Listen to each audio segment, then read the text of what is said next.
Hello, watch people. This is Hector with Winding Crowns. Today, I am just going to show an interview. I'm a big advocate for micro brands. I like Tag, Omega, Rolex, Breitling, Tudor, all the big ones, but I have a real, desire to learn more about micro brands because Tudor, Rolex, Omega, Breitling, all those at one time were lesser known brands. They all have a start somewhere. And eventually, with time, putting out a quality product, they made a name for themselves. But everybody starts from the bottom. I'm a YouTuber with very little subscribers yet, but we all start there. I was never a snob. I liked the bigger brands, and I didn't really, not that I didn't care for, I just never gave them a shot until I started learning more about them and getting more adventurous in my watch hobby. And I've been doing this since I was 18. I've been doing it for a long time, guys. And eventually you never stop evolving. So I've met a lot of great guys. And one of them is Adam, the co-owner of Farr and Swit. It's a really cool company with a real adventurous ocean flight, hiking, just a very outdoorsy vibe to them, and I really like them. They're fresh, a lot of lume, just really, I've gravitated towards several brands, and they know who they are. You guys know who they are. But this one is just, I've communicated a lot with them, and I really like it. That's one of the ones I really like. And so I'm going to show Adam's interview that he did a year or two ago, and where he explains more about his brand. But first, roll the intro.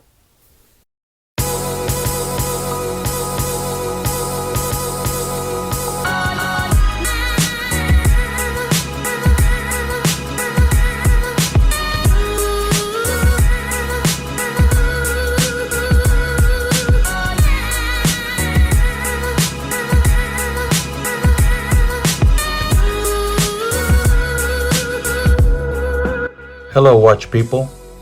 My name is Hector, and welcome to Winding Crowns. Quick wristwatch check.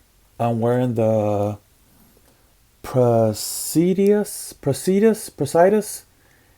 the A11. Really nice, like historical looking piece. Automatic sapphire crystal. Really nice. I changed the strap out to this one, but a really nice watch. Anyway, guys, on with the interview. I'm for the blog to watch at Microlux Chicago. I'm joined with Adam Hodge from Farr and Swit. Thank you so much for joining me. Thank you. Thanks for having me. Okay, so your brand, 2 models, brand new. How old is this company? So we started in November of 2017 talking. We all met together in Chicago, kind of came up with a concept. We finally delivered these models out come May of this year. So they've actually been live with May. It's a limited run. We got 250 black, 250 in the steel, and it's kind of the plan is to run a small batch of a different model here and there and keep it kind of limited. Adam, you said that you and some people met here in Chicago. Who is we? So if you look at our brand name, we've taken 3 pieces from each of us. So the Farr, which is my middle name, Farron, and kind of comes from my grandpa, Nelson Farron. The @ sign, or the plus sign, the actual design, is our jewelry designer, his Andy Paetzel. We go with And then Swit is from Zachary Sotalski, who's the other partner. So it sounds like you have some background in watches, even though you started a brand. Tell me a little bit more about your background. So I'll start my background at when I first got kind of hooked, right?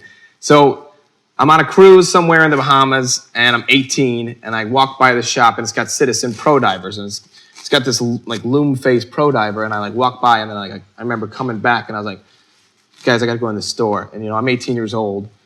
I think I bought the thing for $350, which was a ton of money for me at the time.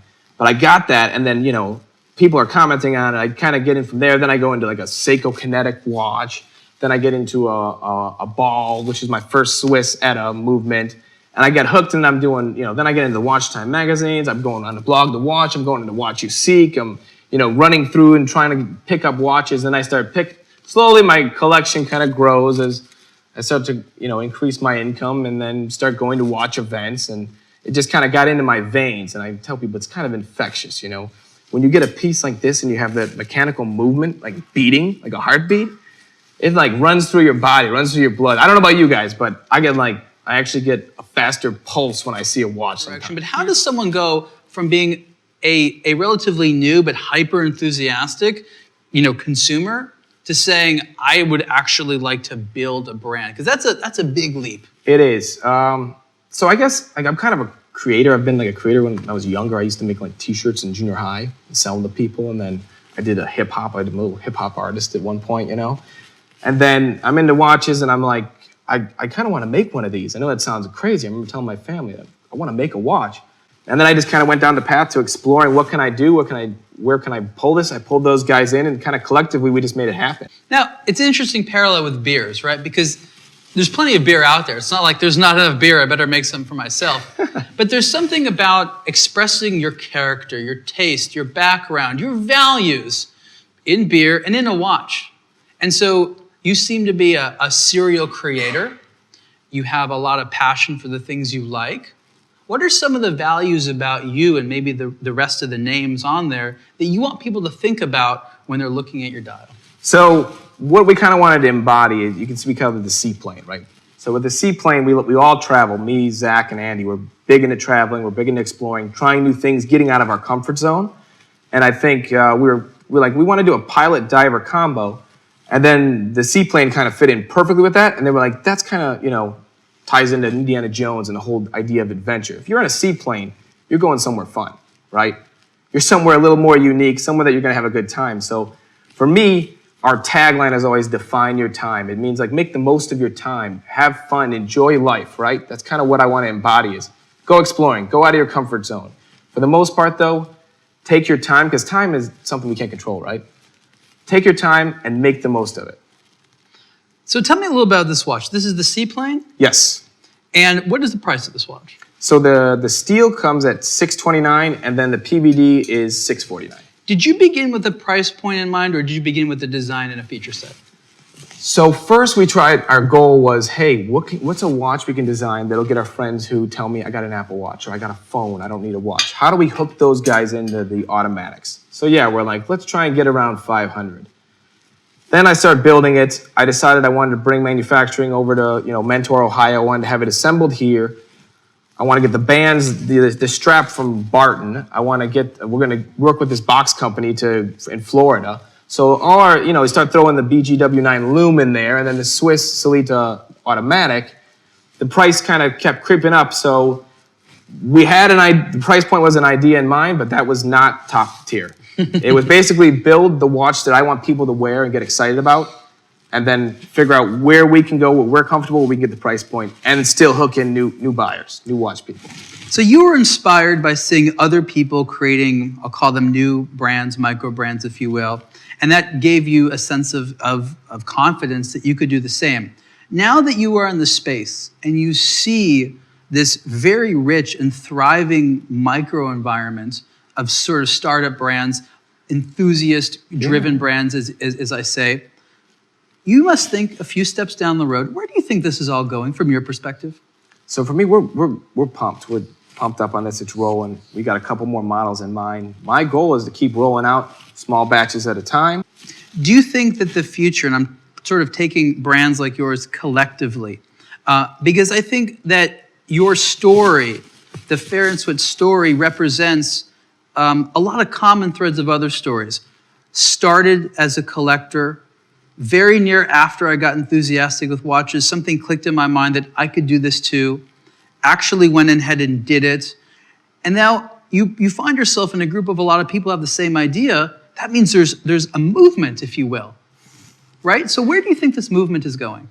We'll draw it back to beer again, right? So beer has gotten one from, I remember I go to Michigan, I was like, hey, these guys got awesome beers, and I don't see it sometimes in different parts of the country, to now, anywhere you go, you're gonna find a good microbrew pub of some kind and some type of special beer. And when I go to the beer store, even if I love, Victory Golden Monkey, I may not grab that 6-pack, right? So that's kind of where we're going to be at, I think, as micro brands collectively, is people are going to be looking for something different. They're going to be grasping for, I want something new, I want something kind of unique, and you're going to have to keep reinventing it and keep people hooked in. So there might be that person who never would have considered a Budweiser, Right. but gets into the microbrew, gets excited by the diversity of personalities, and now possibly, and again, I'm making a guess, we don't know, but a new part of the population is going to be interested in watches because they represent these sort of micro stories, as opposed to just being into the generic large brands that say luxury, say success, but don't really have enough of a personality. Would you agree with that? I would. For me, I just want to get guys hooked on watches, right? If you buy my watch and the next thing you buy is an Omega or even a Rolex, I'm happy.